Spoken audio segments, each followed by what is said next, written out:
In Texas, investigators chase leads overseas, and a slain gunman returns home. According to local media in Kansas City, Missouri, Nadir Sufi will be buried today. He's one of the two men that targeted that event that offended many Muslims by featuring cartoon images of the Prophet Muhammad. And the feds are scouring the online contacts of the other gunman, Elton Simpson. They're especially focused on Junaid Hussain, a British hacker linked to ISIS and believed to be operating in Syria. CNN's Kian Law is in Phoenix, where Sufi and Simpson shared an apartment. Good morning.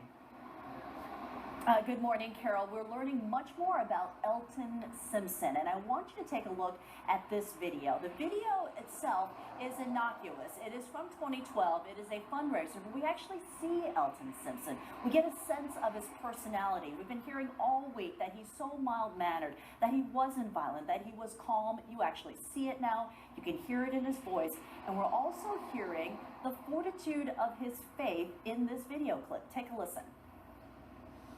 It recharges your iman as well. When you come together and you pray 5 times a day with the brothers, provides for you a form of weaponry to go out into the real world and use that weaponry to shield you against the tricks of the shaitan. Now, friends say he converted to Islam while he was in high school to basically stay out of trouble. That's why his family supported him in his choices, that he continued to study it as he became an older man. We also interviewed a pastor friend of his, yes, an evangelical pastor. They were friends at work. They debated theology often, and even though it doesn't make sense to many people, this pastor believes that this violence in Texas, that it may have felt like a logical step for Elton Simpson. Here's what he says. I was surprised, but not shocked. I wouldn't put it past him because I understood the sincerity of his beliefs. And he had expressed to me admiration, specifically for Osama bin Laden. He used the word hero. Now, the FBI wants to know whether these choices that Simpson and his shooter friend, the one who went with him to Texas, if they were directed or they were inspired by ISIS, specifically their connection to Junaid Hussain, that British hacker you were referring to. They want to know how closely they were all aligned.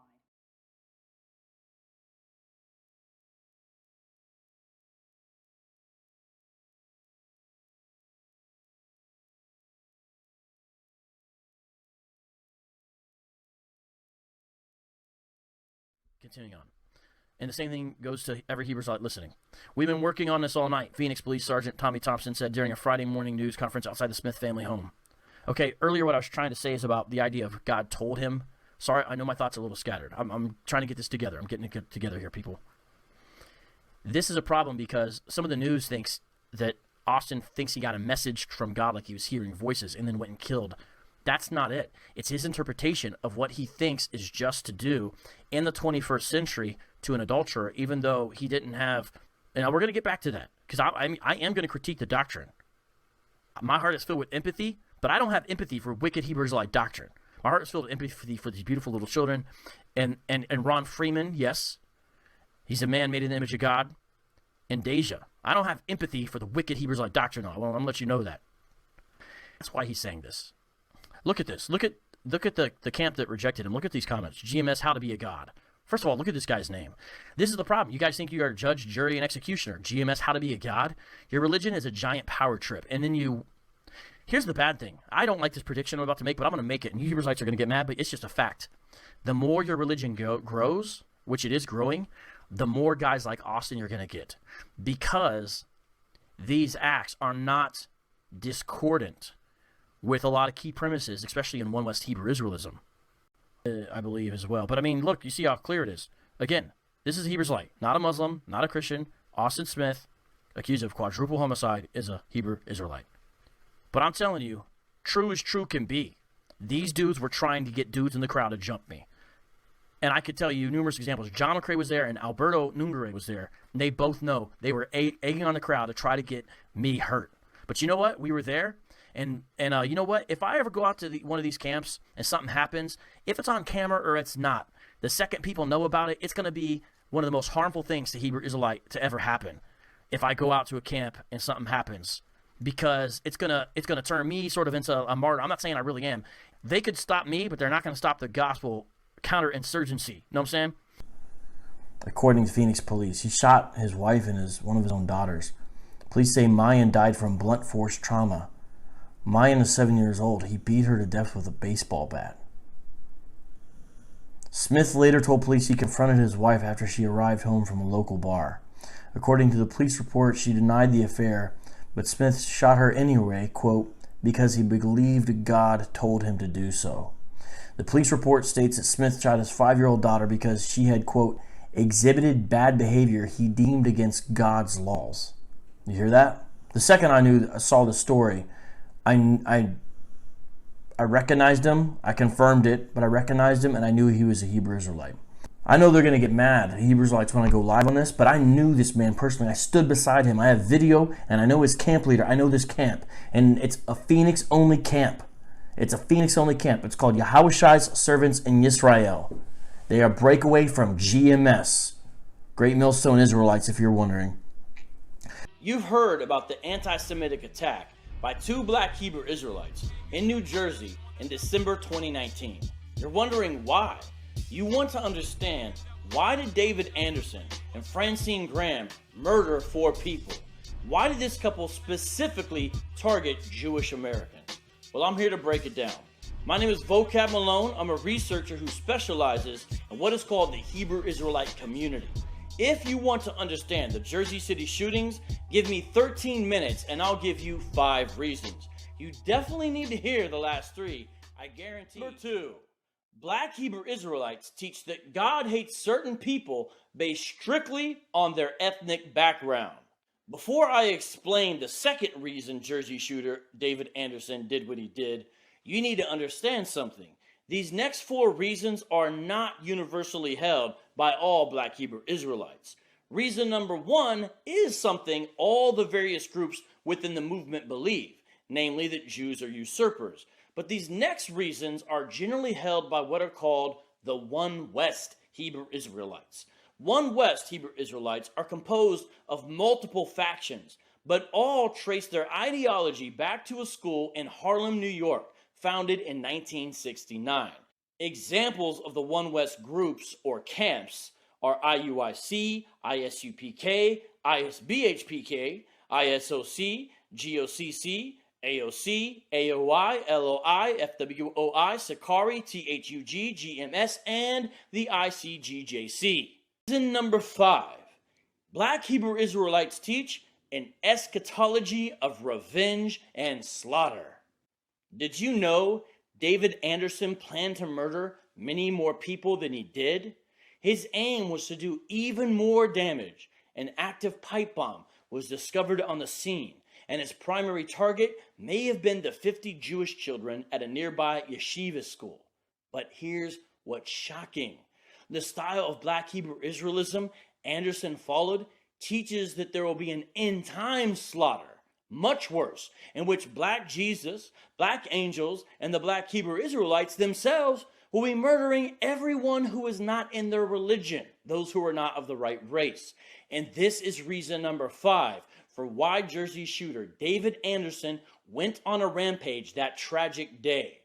His teachers at the ICGJC taught him that when Yahushai returns, he will grant the black Hebrew Israelites superpowers.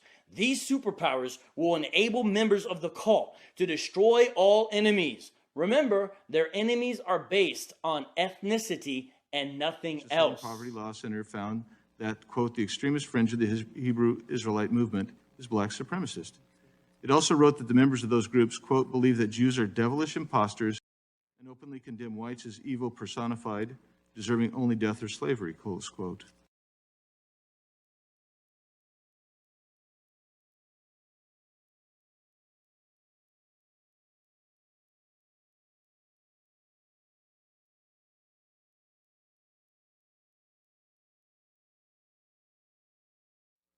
I hope that our hearing and the outcome of today will address all forms of domestic terrorism, no matter which ideology inspires that terrorism.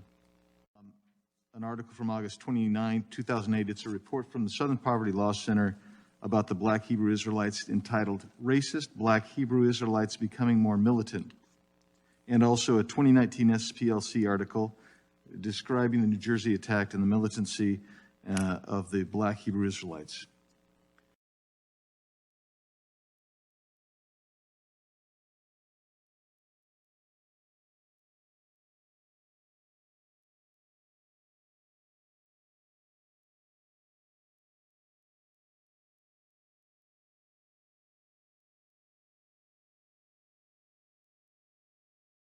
The origins of these groups is well known, and I wasn't surprised at all, sadly, that some were police officers and some were in the military, involved in white supremacist organizations that have terrorized this country and terrorized African Americans for a couple of hundred years. Capitol police officers, as you know, were called the N-word, and I think you said that in your opening statement. And what we have found over the years is that many times when there were white supremacists in the South and in other parts of our country that terrorized African Americans, sometimes they covered themselves in hoods, but oftentimes they were law enforcement. This is nothing new. And I very much want to see laws against domestic terrorism, but I will tell you that I'm concerned about if we pass laws against domestic terrorism, that those laws will be turned against the very communities that have been terrorized.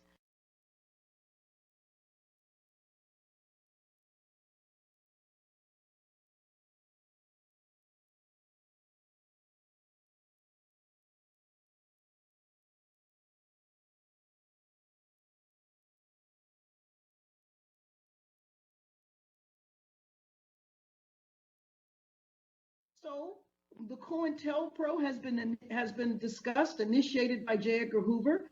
Under this program, while the KKK was terrorizing people in the South, COINTELPRO and FBI targeted civil rights leaders like Martin Luther King, and it was commonly understood that the FBI abused its surveillance power in a manner to suppress a peaceful movement.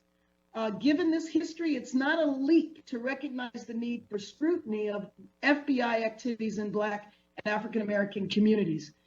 Just recently, if anybody is confused about this, watch a new movie that just came out called Judas and the Black Messiah that talks about the assassination of a leader of the Black Panther Party. Regardless of what you think of the Panthers, I don't know that anyone deserves to be executed while they're asleep.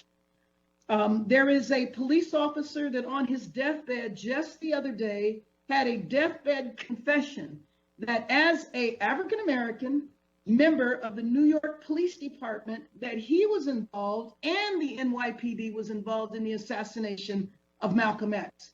So what my concern is that if we entertain legislation on domestic terrorism, how can we be sure that it will be targeted and not be used to groups that are not involved in terrorism? In August of 2017, the FBI intelligence assessment entitled Black Identity Extremists Likely Motivated to Target Law Enforcement Officers. And I asked over and over again, give me an example of a Black extremist organization. Tell me about one. And I know earlier in this hearing, an organization was mentioned that I think is ludicrous to be considered a terrorist organization, and that's the Black Hebrew Israelites. But Madam Chair, I want to ask the committee for something. I would like to have a classified briefing so that the FBI can come in and tell us about Black terrorists, Black extremist organizations, because I am not aware of one. Now, if you want to talk about 30 years ago, we can talk about 30 years ago. I want to talk about 2021. Tell me about Black terrorist organizations.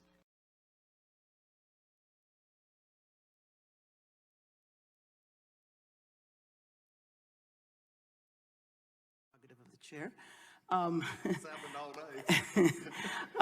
Using that group as an example, is that a group, because they are open, you know, I mean, you see them on street corners in different groups. They're not a secret group at all.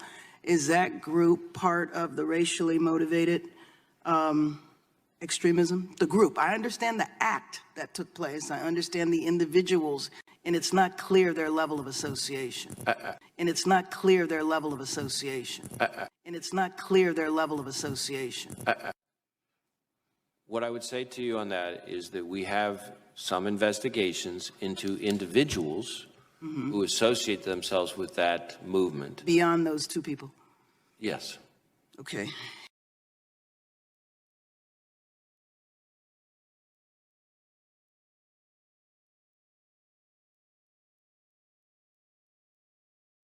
Reporting that these two suspects are linked to the Black Hebrew Israelite movement. We have evidence that both suspects expressed interest in this group, but we have not definitively established any formal links to that organization or to any other group. Based on the available evidence, we believe that the two shooters were acting... But he says this about himself, and his wife says this about him as well. There they are together, just so you know. But look, Melech Yasharallah, you are the righteous king of Israel. She is saying he's one of the kings of Israel, and you're going to see it more here once I get into this. And look, there's a wedding picture, a date picture of them together. What is he wearing? He is rocking the fringes. Kemet folks don't rock the fringes, people. Okay? This is someone who has embraced, it's at various levels, Hebrew Israelism. Here he is. That looks like it could be a Passover. This looks like the wedding type thing they do. She's got the head wrap on. This is Hebrew Israelism. I don't care what y'all say. We know it. And I haven't even been reading the captions, but I should have. Excuse me. Let me read the caption here. I told you I will fight to the end of the revolution with you. I'm fighting the spirit, you fight in the flesh. Together we will fulfill the purpose of the Most High God, Yahweh. Now, her saying Yahweh is weird because she's also saying Kwam Yasharallah, and her name is a One West name. But that's what's happening, is you're getting these strange mixtures of different beliefs of different sources, okay? It's RBG, it's BLM, because it says right there, look at the hashtags. It's Black Power, but then it's also Tribe of Judah, King of Israel. These different things are coming together.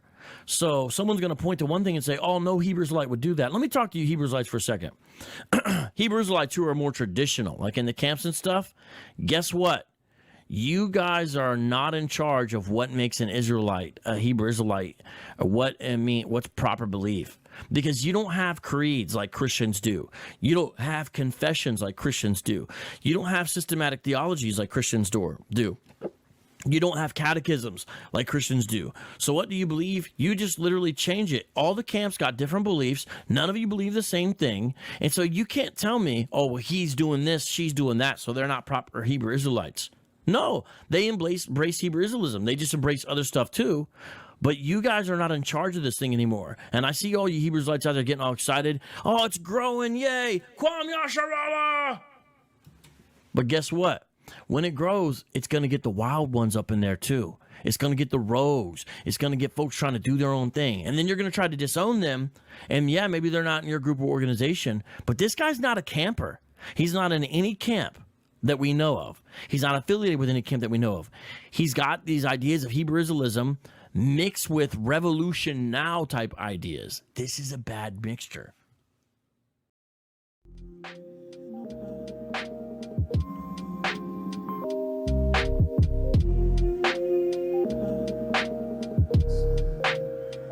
Yo, this our sound.